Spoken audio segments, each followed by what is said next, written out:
It's 6:30. Let's go ahead and get started with a word of prayer, and then we'll dive right on into our lesson for tonight. Let us pray. Eternal God, we're grateful and thankful for this day. Thank you for this time, and pray, Lord, that you would bless us in a special way, that indeed, as we seek to do your will through your word, that you will provide for us the information that you so desire us, that it may be for our benefit, and Lord, for your glory. And so, God, thank you for bringing us this far. So, Lord, if there are any among us who indeed need you for healing, or need you for comfort and sustainability, we pray that you would meet them where they are. It's in your Son Jesus' name we pray. Amen. Amen. Okay. So I want to go ahead and get started. So I'm going to walk back, and then we got to walk forward and then back again. Okay. So on last week I started doing a series of teachings about Don't Look Back, from a book that I've been reading, Methodist Hope of What Comes Next, right? And so me being me, in a sense, as I continue to read through that book, I discovered that there were some biblical references that William Willimon gives us kind of sort of as a basis for his argument, right? And so what I decided I wanted to do is walk us back, in a sense, chapter by chapter, looking at some scriptural references, and how then do we apply those scriptural references to who we are as individuals, number one, and then number two, who we are as a culture and as a church, okay? And so chapter one of the book, Don't Look Back, it talks about being trapped in our past, or facing our past, without being trapped by it, okay? So just for a few moments, I want you to think about personally, let's look at our own personal lives, who we are as individuals, and how we got to where we are as Christians. And when you think about it, think about maybe one or two events in your past life that you was like, okay, had I stayed in that place, I wouldn't be where I am today, right? A past, I don't want to call it trauma, and I don't want to call it hurt, right?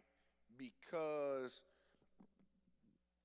Willimon writes towards the end of his chapter that there are some things, and if you look at our third question, it asks the question, how does grief of what's lost and a hope for what's coming, how do those two things coexist, right? Or how can they coexist to make us what I call faithful disciples? So what I'm saying, for example, when I think about a past experience in my own life that I didn't allow myself to be trapped by it, right?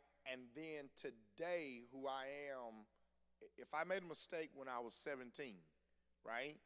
And here I am at 37, the mistake I made at 17, instead of allowing it to trap me there, I look now at 37, now how can I help another 17-year-old get forward or move forward without making the same mistake, right? So the question again is, just for a few moments, ask yourself, facing our past without being trapped by it, right? So if someone asked us to do this personally, if someone asked us to face our past, right? A past issue, a past mishap, a past misunderstanding, a past mistake. if I look back at that moment and I look at where I am now, how do I not become trapped by that moment? And here's the thing. Here's the rough reality. And you don't have to answer this question out loud. For many of us, have we faced it? And the question is, are we trapped by it?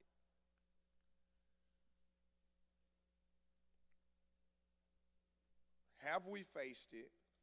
And are we trapped by it? Right? Because many times, if you think about it, and this word's going to come up a lot tonight, and we can define it, just to make sure we stay on course with where we are.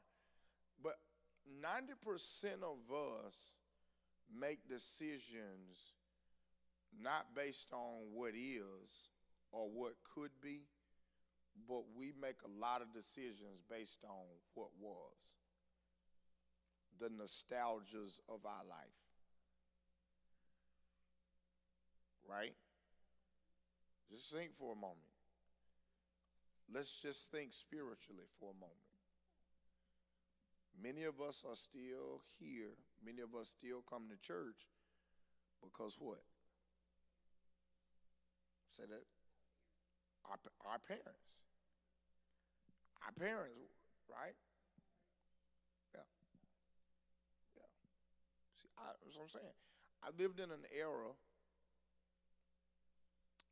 in high school where, as I was becoming one of the main players on the team, a key player on the team, it was devastating when I look back at it, but then I look at it now, I'm appreciative of it, right?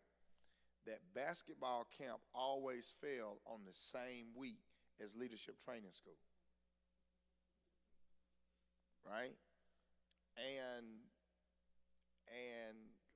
I was set my sophomore year, be the starting point guard. Hands down. Everybody knew it.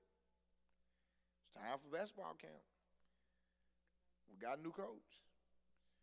My mama and grandmama went in and told him, said, Coach, we see you sent out the summer schedule. However, from Sunday until Wednesday, he won't be here. Coach was like, wait a minute. He got to be here. Like, if anybody is here, he has, no. We got leadership training school. He's going to be in Augusta. He's going to be at Payne College. And if he gets some free time, now if there's something that he needs to do, we'll ask for permission for him to go in the gym or him to go in the weight room or he can go outside and run to do these things if there's something he has to do. But we're telling you now he won't be here. That was devastating then because Coach said what I didn't want to hear. Well, if you're not here, you run the risk of losing your position. And when you get back, you got to what? Earn your position. You see what I'm saying? But that defining moment for it now suggests to me it's okay because what Mom and Grandma was trying to say was nothing comes before God. And nothing comes before your spiritual development. Right? But the church is suffering from that now. You want to know why? Does anybody know what's the hottest, what's about to become, or what's already hit, I think, when we check sports reports? Does anybody know what $1 billion industry is now? Youth sports. Youth sports is $1 billion industry.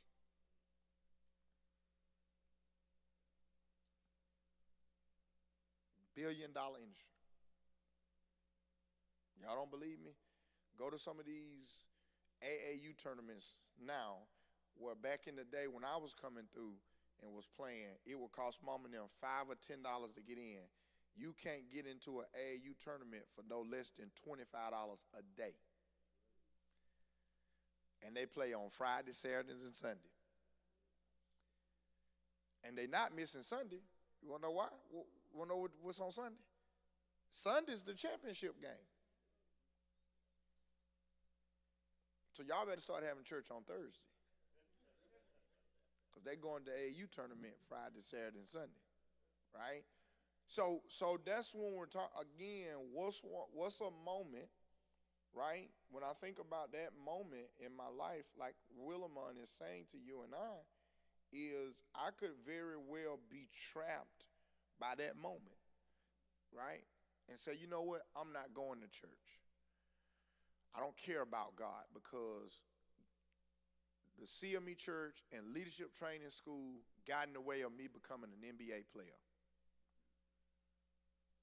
So forget church. I don't have time for church no more. It messed up my opportunity to be an NBA player. You see what I'm saying? I could be very well trapped by that historical defining moment in my life. When the truth of the matter is, I was all right.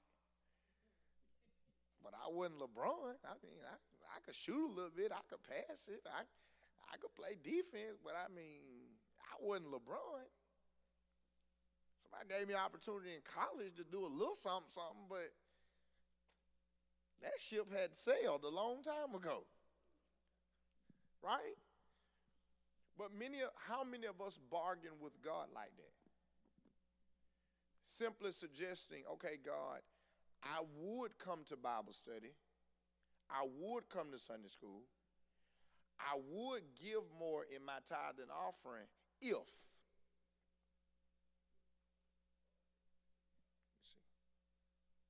if I become the manager on my job, I'll give more. Right? If God blesses me with a beautiful 5-bedroom, 3-bath home, white picket fence, the nice dog that don't bark at nobody, I'll get up and come to Sunday school every Sunday morning. If God does that for me. So then my question to you is, what if God doesn't do that for you? What happens? So let's take a look at a biblical story. I actually wrestled with God on this because this is not in Willimon's book, but again, searching for scriptural references that give some evidence to our reading. And I wrestled with God as I was praying about this, and I was like, God, that's Old Testament religion, and I'm dealing with traditional church, black folk. I don't know about that, right? That's just a little bit too much. But again, nevertheless, let's take a look at Genesis chapter 19 and begin reading at verse number 20. Genesis chapter 19, beginning reading at verse number 20. Somebody want to take a stab at that? Genesis 19, beginning at verse 20.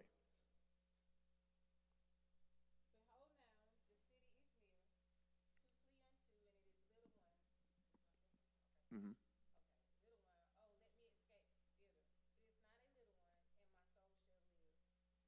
Okay. So what's happening, let's walk back. Let me give you context. This actually starts in Genesis 19, chapter 1, right?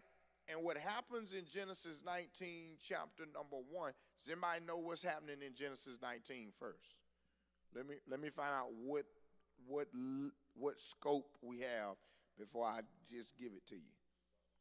Sodom and Gomorrah. What about Sodom and Gomorrah? They got destroyed. Okay? But before they got destroyed, what happened? Does anybody know what happened? Long before, now, the destruction of Sodom and Gomorrah was getting ready to take place, right? But consider yourselves living in Sodom and Gomorrah at the time, right? But before God destroyed Sodom and Gomorrah, he did what? He told them to get out, but how did he tell them to get out? In Genesis 19 and 1, he sent what? Nope. Not before that. But it was during that, but before that, he sent two what? He sent two angels. Right? God sent two angels to Sodom and Gomorrah, right? And he sends these angels. Here it is. Watch this. What I love about God, he sends these two angels, but he sends them in the form of what is currently in the city. You got to read? There we go. In Genesis 19 and 1, he sends two angels, right? However, these two angels are men, but watch this. Because of Sodom and Gomorrah being just like church, being inclusive versus exclusive, everybody in Sodom and Gomorrah knew everybody. Right? Let's stop for a moment. William Willimon in our book talks about us being trapped by our past. Because he says 90% of mainline denominational churches are not on an incline. They're on a decline. And what he describes in our book is, if we were to pull out a picture graph or a pie graph, we'll see Warner Robins CME Church 49 years ago, right? We'll go to Sandy Run, we'll see it. We'll go to Oak Ridge, and we'll see it. And then imagine in your mind two congregation of people coming together to form one congregation.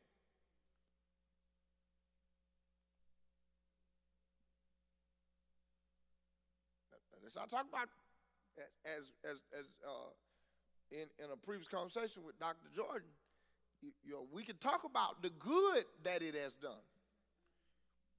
But you got to talk about the hell that was caught. There was some Sodom and Gomorrah folk. Because here's the truth, straight from Dr. Jordan's mouth. It was Sandy Run and Oak Ridge that made the decision to come together.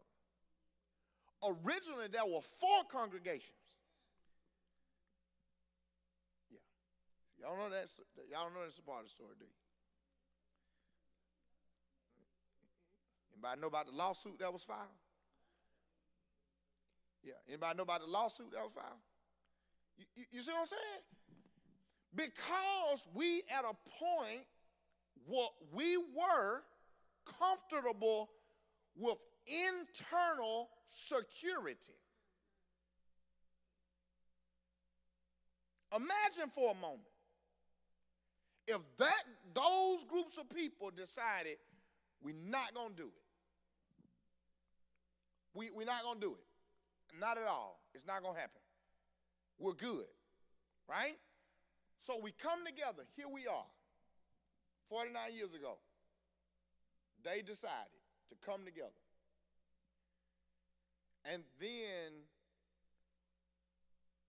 where is a point on our graph where we can see God move in the life of Warner Robins? Where's a point? Where's a defining point that we can say, okay, 49 years ago we started.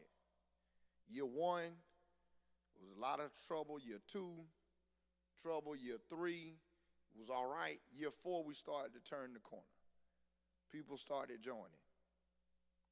People started coming to church. People started finally listening to the preacher. Right? Year 5, year 6, year 7, year 8, year 9, year 10.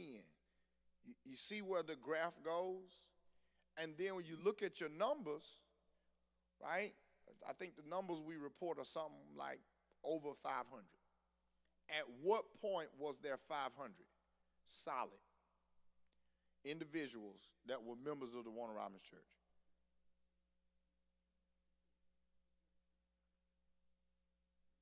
So here we are at the 500 point, right? 500. Now today there's an average of 160.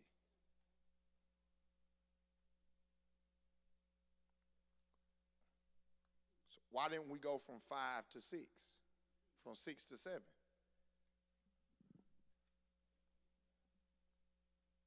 What angels did God send that we denounced?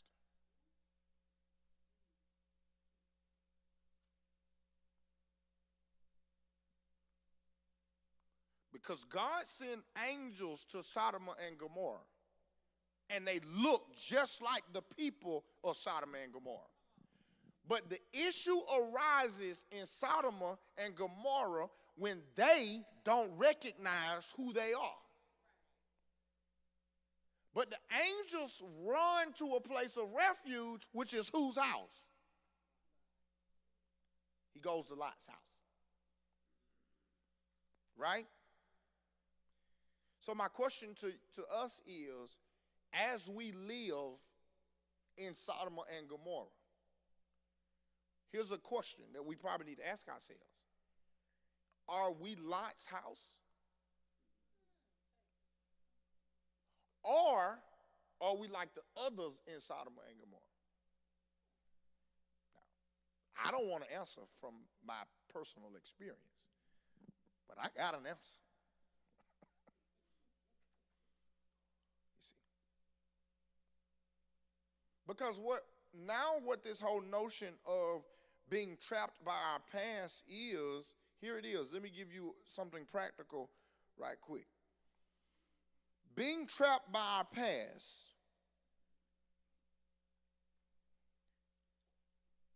we must admit that our past, here it is rich with gifts. That's what Willimon says. However, he warns that dwelling on it can paralyze us.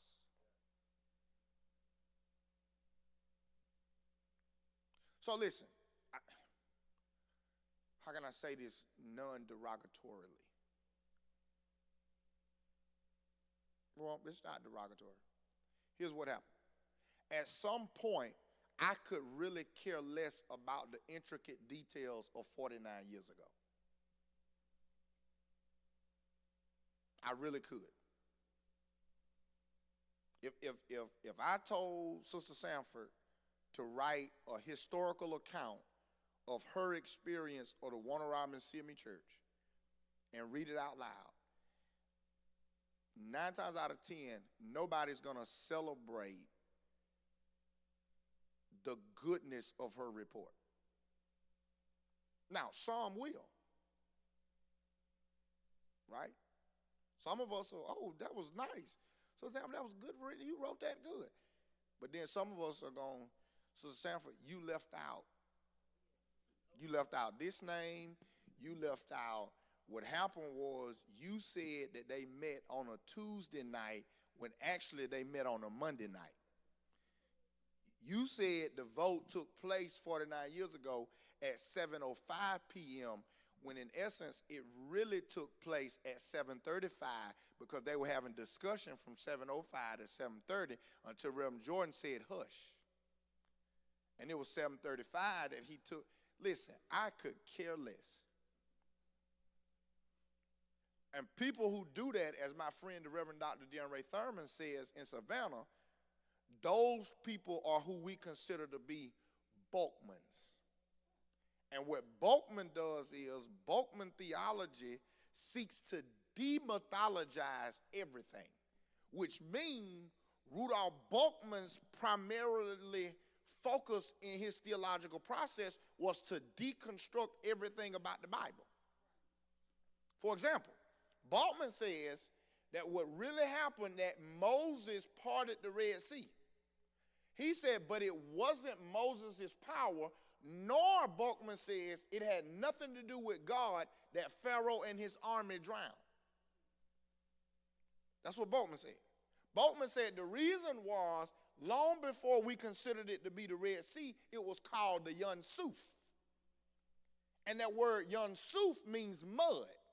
And what happened is, Bulkman says God allowed the children of Israel and Moses to get through the muddy waters. However, it got real muddy because the children of Israel had gone through it. So by the time Pharaoh and his army got there, their chariots got stuck in the mud. And then the water rose and drowned Pharaoh. That's what Bulkman says. So Bulkman says us preachers have been preaching it wrong all these years. And y'all know what I said to Bulkman? Man, listen, I don't care if it's the Red Sea or if it's the Yam Suf.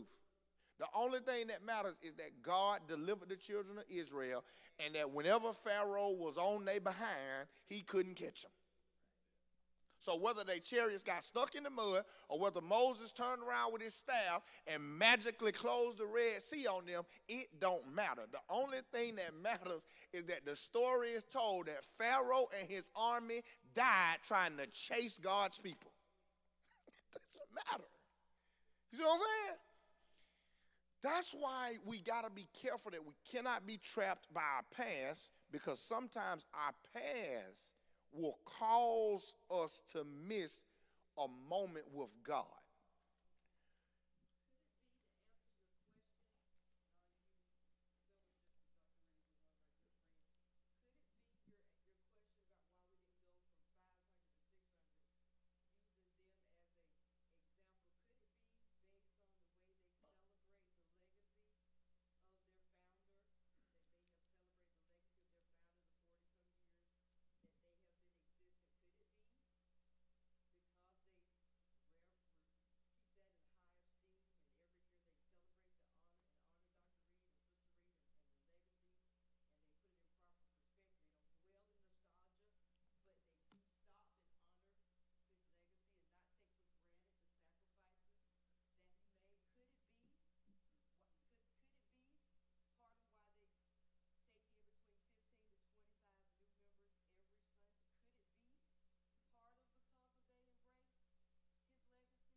Right. So let me ask you a question about a historical conversation I had with somebody in relation to what you're saying, because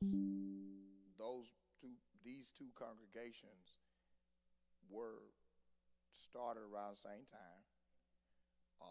I do believe Reverend Jordan even told a story about starting a Sunday evening service, and they met at fellowship in conversation with Dr. Reed. And I think Dr. Reed noticed the explosiveness of it, and they kind of separated. But then I think if you go to the fellowship church, you will see a core group of their founders who were original members of the Sandy Run and Oak Ridge Church. Some of their key members, some of their key leaders. Okay. Didn't come out of Warner Robins. Okay.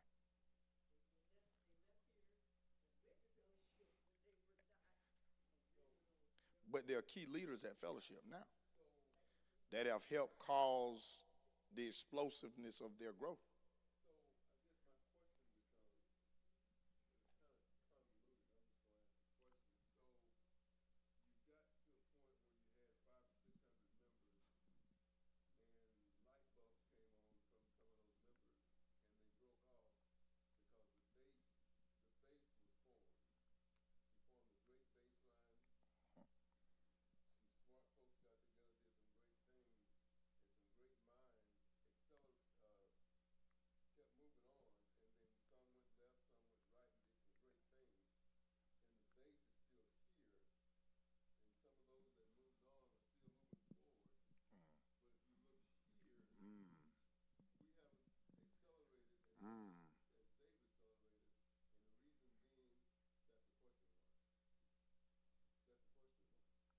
Well, it could be. That is, but I think what Sister Granville is saying, the question is it can't. I wouldn't answer that question unless I talk with those individuals. Um, I would want to disagree with you, but I would have to partially agree with you about, like Brother Alex saying, the baseline and the historical foundation being intentionally destroyed. I would I would hesitate to say I would hope somebody's not have been that vain to intentionally destroy the historical record or the founding of our church. But I almost have to agree with you because the old school saying is, in order to know where you're going, you got to know where you came from. So I would not say the intentional destruction of our historical record, but there were some moments, like I just described, there were some Bulkmans who left out something.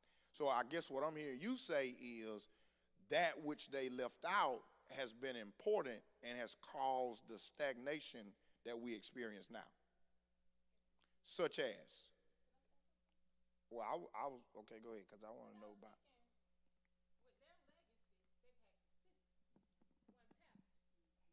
That's right.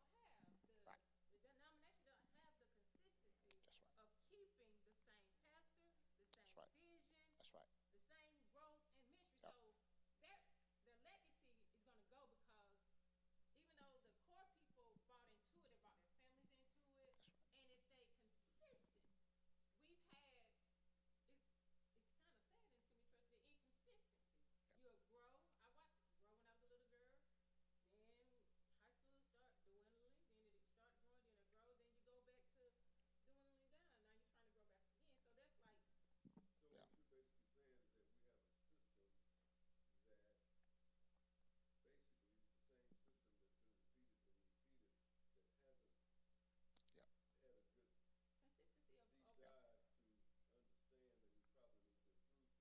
Yep.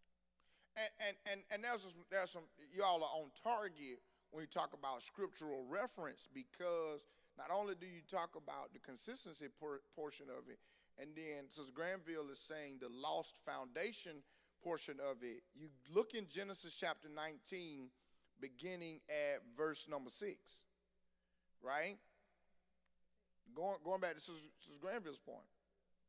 Again, have we not had an opportunity to participate in what I would call the Lot ministry of protecting our house? Number one. Number two, protecting, here it is, watch this. Lot was so involved, and William Willimon talks about this in his book, that Lot was not concerned so much about his family. Lot wasn't even concerned about himself and his feelings. Willimon describes it this way, and I thought you were going to go this route, Sister Granville, but the question is, you got to look around. I wouldn't look at the intentional foundation of the church being destroyed before I look around in the neighborhood. Number one. Number two, I think you all got to go back to your foundation of when you came together from Oak Ridge and Sandy Run. Going back to Sister Maria's point, what happened to the consistency in outreach here at the Warren Robins Church? Right. I think Sister Springer and I jokingly argued one day at the cemetery with Reverend Jordan. Nobody, none of you all, Sister Granville, none of you all, not zero number of people since I've been here in 13 months said anything about the prospering sports ministry that this church was built on. Nobody talked about how these churches in the area were afraid to play Warner Robins in softball. Ain't nobody said nothing about that. What leadership? Because I'm an athlete. so you can't. So if we had a softball team, I'm probably the first one to sign up. I'm the first one to sign up.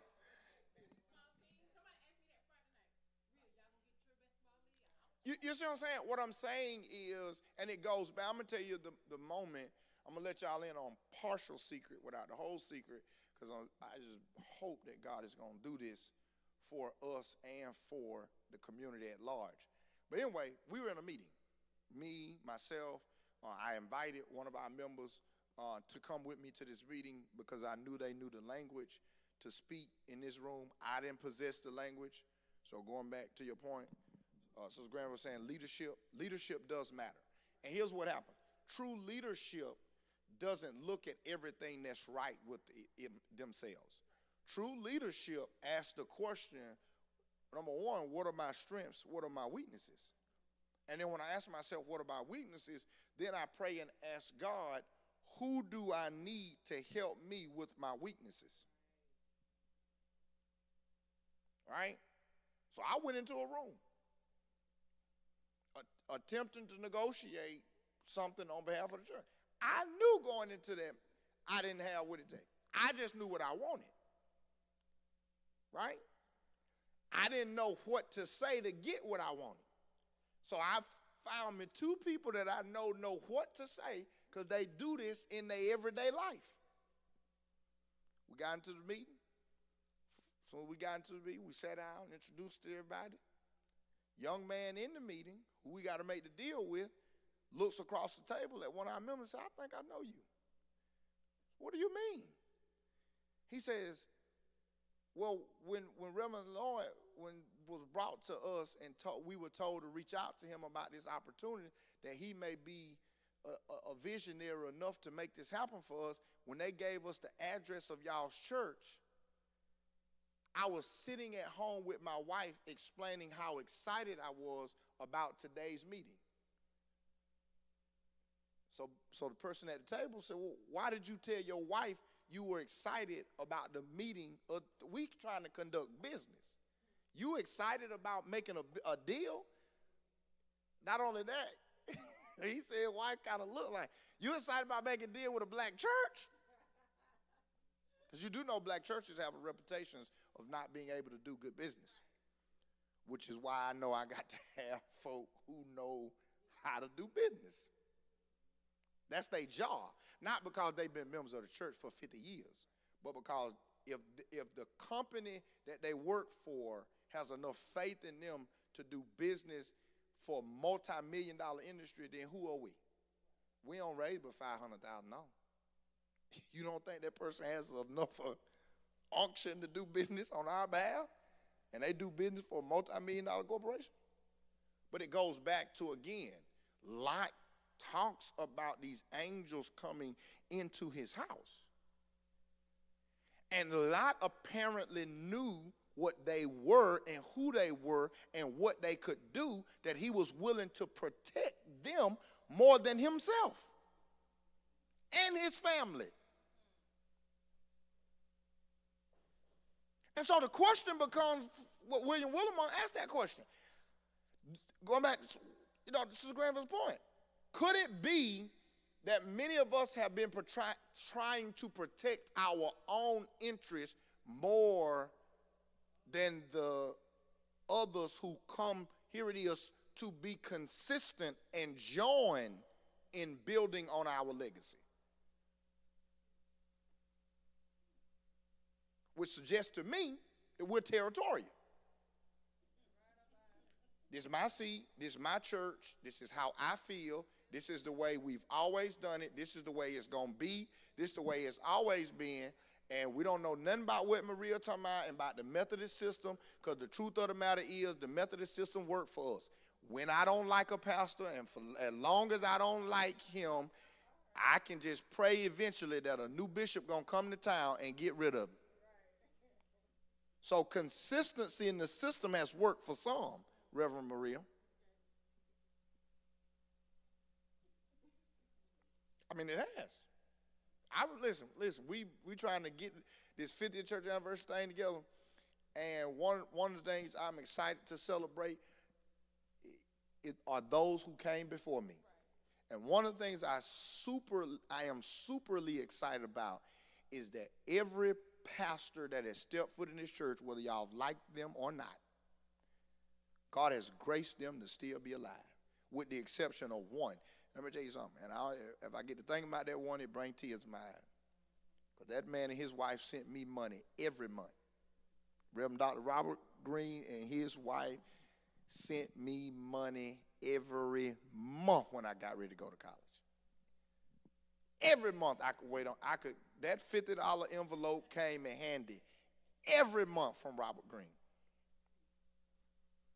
You see. Right? So the consistency of the system worked for some, but it destroyed others who could have been, as Lot is saying, our angels. But watch this. Look at verse 6. Lot went out of the door to men and shut the door after him, which means Lot says, I'm going outside and I'm going to confront the issue that's out here, and whatever this issue is, not going to come in here.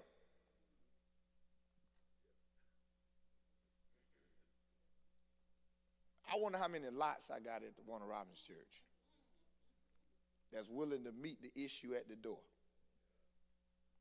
and say, hey, don't come in here with that today. This ain't it today. Today we got about 10 visitors, and we don't need pastor. We don't need the praise and worship team. We don't need nobody being distracted, because the Spirit of the Lord is in here. Don't come here with that today. Not today. If you feel like y'all come here with that today, good. You can watch online. Lot didn't have service online back then. Right? So what happens is, again, Lot was what William Willimon says, he was concerned about the neighborhood.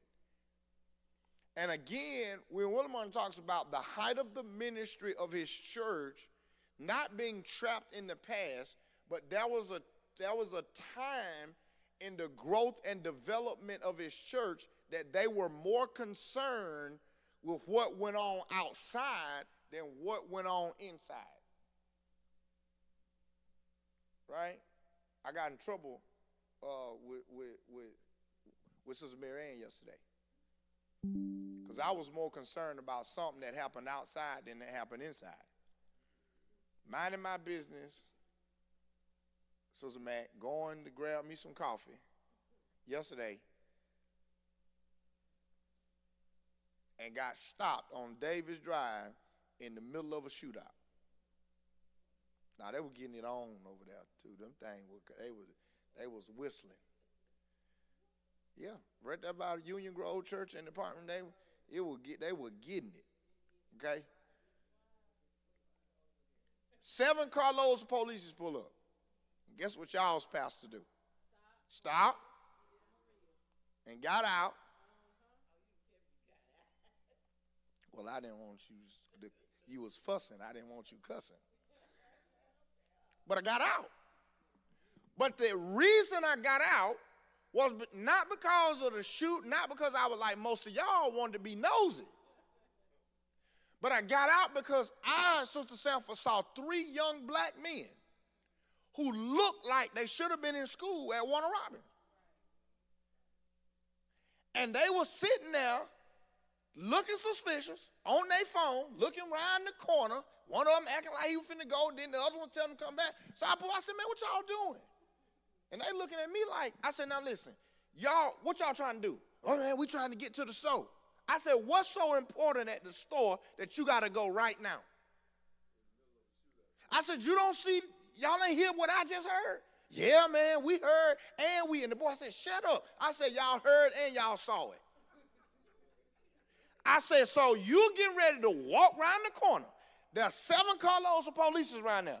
I'm sitting here watching the police lady pick bullets up out the middle of North Davis Drive. I see another policeman getting ready to take a drone up in the air, and here y'all 3 come, all y'all dressed in all black.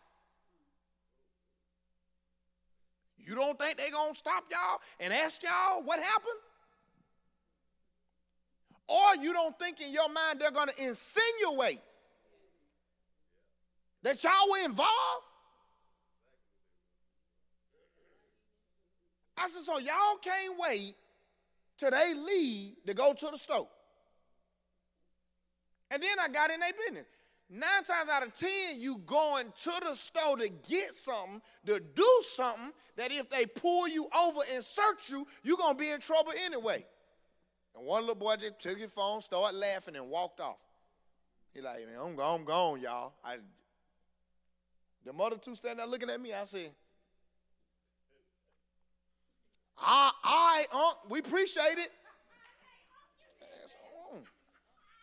Take your behind on home. And I got in my car, the officer there. I said, how y'all doing? Y'all all right? I'm on my way back to the church. So this car wasn't involved. Peace. See what I'm saying? I wasn't worried about me. But yet, here 3 young men, whether they were involved or not, I knew systemically.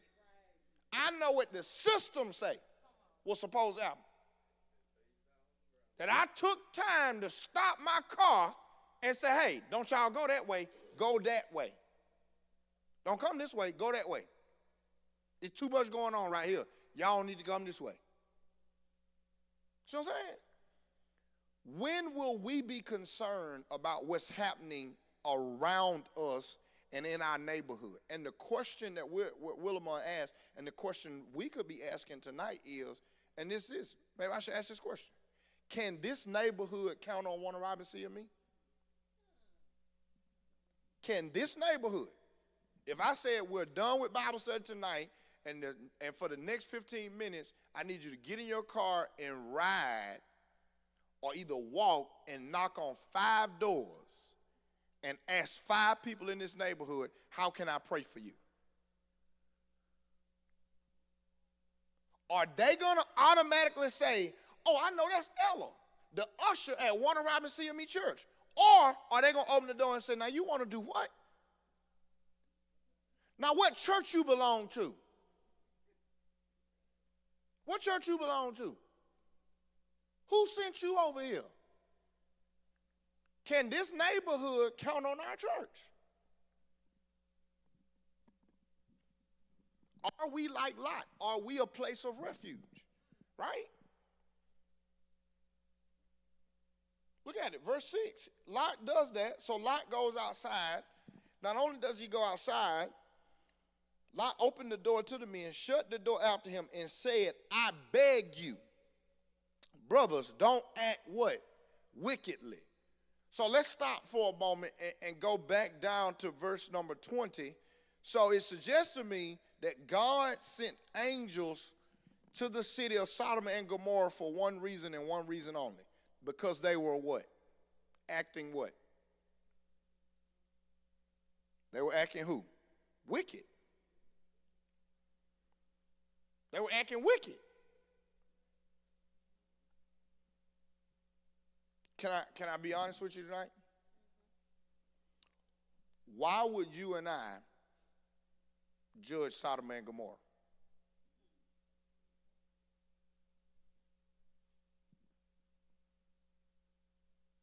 How much wickedness exists within these 4 walls?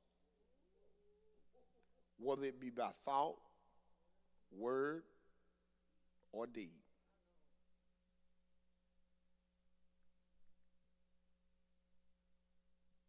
How many angels has God sent to rescue us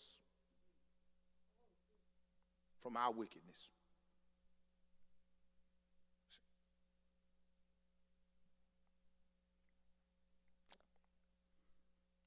So then angels go in, they snatch Lot back in the house. They say, Lot, look, man, you out there trying to protect us.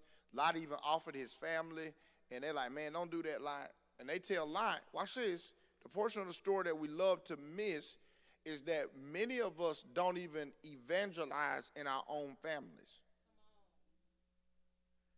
And many of us are trapped in our past trauma, and we bring our past trauma to church from the past trauma we dealt with at home. Because somewhere between verses, 13, 14, all the way down, 13, 14, the angels warn Lot, and what does Lot do? Because Lot is like the current pastor of Warner Robins CME. His heart is big for everybody. So Lot goes out and warns his family. The text tells us he warns his sons, his daughter-in-laws, everybody that belong to his family. He said, look, y'all, we need to go. God has sent 2 angels, and they're going to destroy the wickedness of what's happening. We need to get out of here. But guess what? Just like most of y'all sons and daughters, they don't what? Nope. They don't listen. And here it is. Watch this. Guess what happens before we get to verse 21 and 22? Lot is grieved by the fact that his own family members won't listen.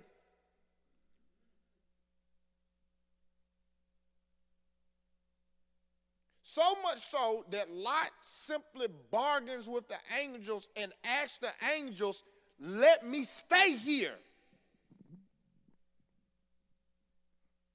Lot said, look, man, I want to stay here. And what he does is he wants to stay here until his sons and his daughter-in-laws finally realize what's about to happen.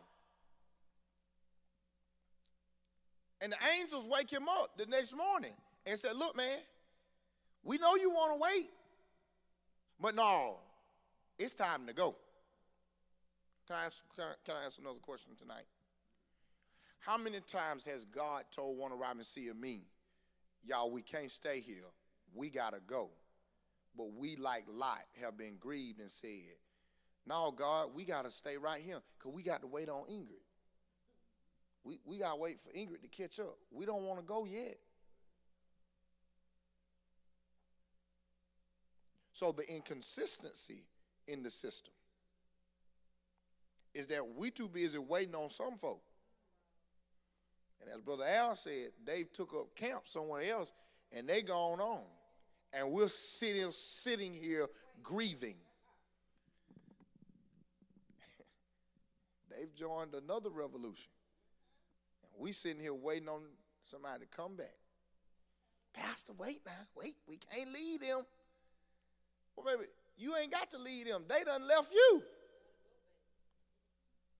And how many times has God tapped us on our shoulder and said, hey, let's go? But how many of us have been like Lot and said, no, I'm going to stay right here. I'm waiting. I ain't finna lead him. I'm waiting. Mary Ann, that's my friend. I can't leave her behind. No, Lord, I can't. I got to wait. I got to wait. Sister Theo, that's my friend now. I'm going to tell you something. I'm going to wait on Theo. The rest of y'all can go on about your business. I'm going to stay here and wait for Theo Springer. Yes, I am.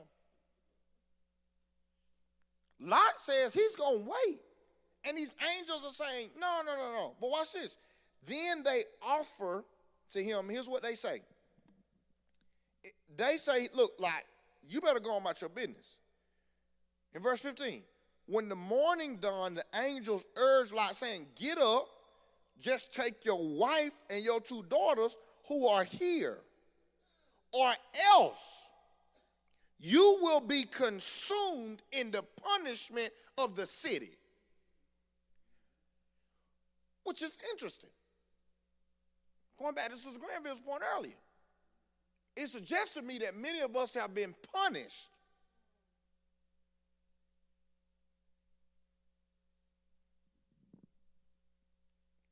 we've been punished.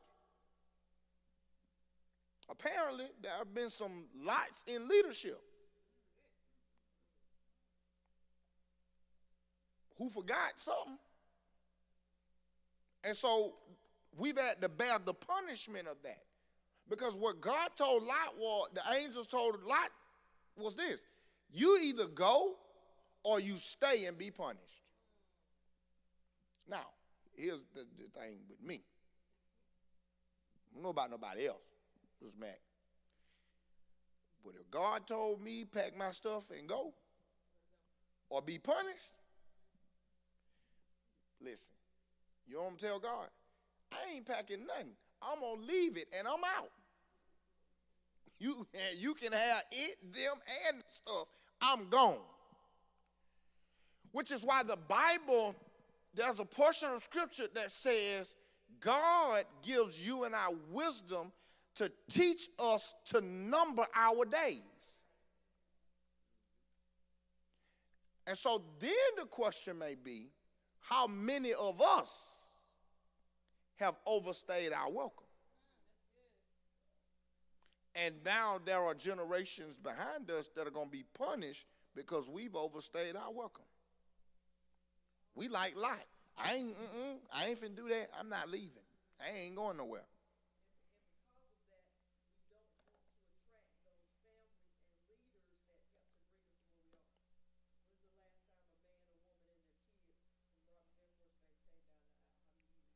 I don't know when, right?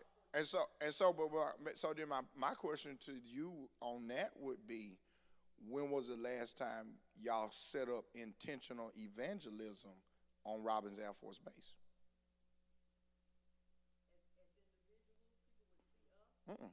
As a core group of people, it's about 100 of y'all who have access to the base here at Warner Robins. When did we decide to go to the base higher ups and say, listen, we got a little pastor over there at Warner Robins. He got it. And we work over here, and we can't get off work to get to noonday Bible study, so we need you to grant our pastor permission to come over here and teach Bible study. Yeah.